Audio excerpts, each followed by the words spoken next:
When Republicans took control of the House of Representatives in the 118th Congress, among their first actions was establishing the Select Subcommittee on the Weaponization of the federal government. We've seen many cases of the Biden administration, particularly Attorney General Merrick Garland and his Department of Justice, weaponizing the federal government to target the left's political opponents.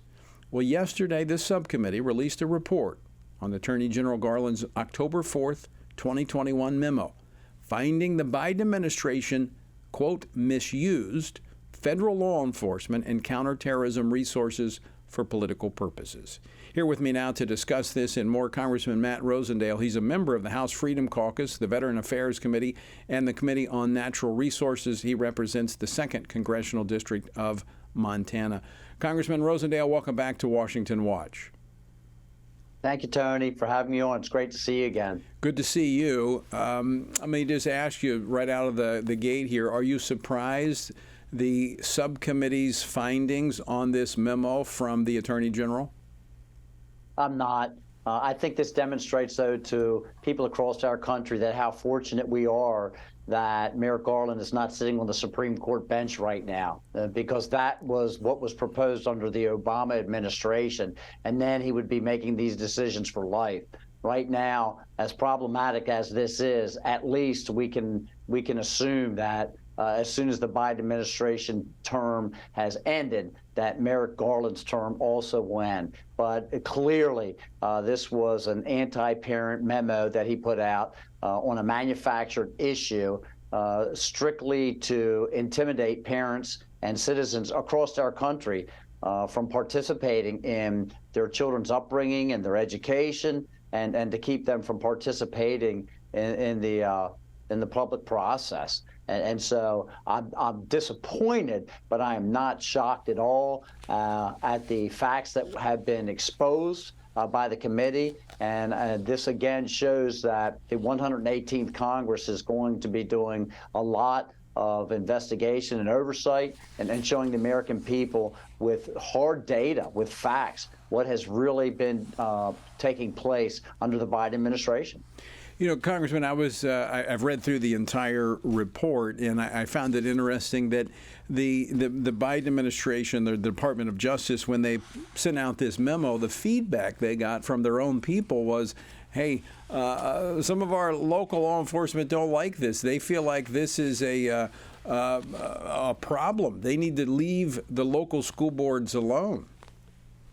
Yeah, I mean, to actually start utilizing federal resources to conduct surveillance on parents because they want to go in and participate in their children's education and what curriculum they are going to be exposed to, that is really a major problem. Meanwhile, again, Tony, we sit here and look at the double standard that continues to be used. And while Merrick Garland was saying that we had to be concerned about parents and what they were doing, participating in these school board activities, he stood by silently and allowed federal judges to be intimidated and protested against to try and change opinions when it came to the Roe v. Wade decision that was leaked out early. And we saw the throngs of people that protested up and down the sidewalks in front of the justices' homes, not to mention the one gentleman that they picked up and literally had the intent of assassinating one of the judges. This is frightful. Well, we've seen the attacks on these care pregnancy centers and other pro-life organizations, and I mean we're reaching up to I think getting close to 100 of those attacks, and we're not seeing anything done by the Department of Justice. Now, there have been multiple requests from both the House and the Senate for the Attorney General to rescind his memo. He's refused to do so. Why do you think he's so defiant? Because they see that they can get away with it, Tony. It's unfortunate. They've also requested like 350 documents that they haven't been able to. The House committee has requested like 350 documents. They've received like 14 pages out of the 350 pages of information that they're trying to receive. And Merrick Garland and this administration just feels like they can continue to conduct their activities without any kind of recourse whatsoever. And this is, again, what the American people are seeing, and it's giving them so much calls for concern because they see the double standard. They see that we are exposing all these problems, that we see violations of law literally taking place. And the Department of Justice, we expose them for participating in some of these activities, and they're the people that are supposed to charge and prosecute. And it's very difficult to expect the Department of Justice to charge and prosecute their own people. Congressman Rosendale, I mean, it is the first step is exposing this to show the problem. I mean, we kind of knew it was there. We see how this administration operates, but now as we have the evidence that they were operating for political purposes, what can be done? As you just pointed out, the Department of Justice, they're not going to prosecute their own people. The Biden administration is not going to rein in their own people. Is this another example of where Congress, i.e. the Republicans who have the majority in the House, have the purse strings, and they're going to have to use the budget levers to rein in this administration?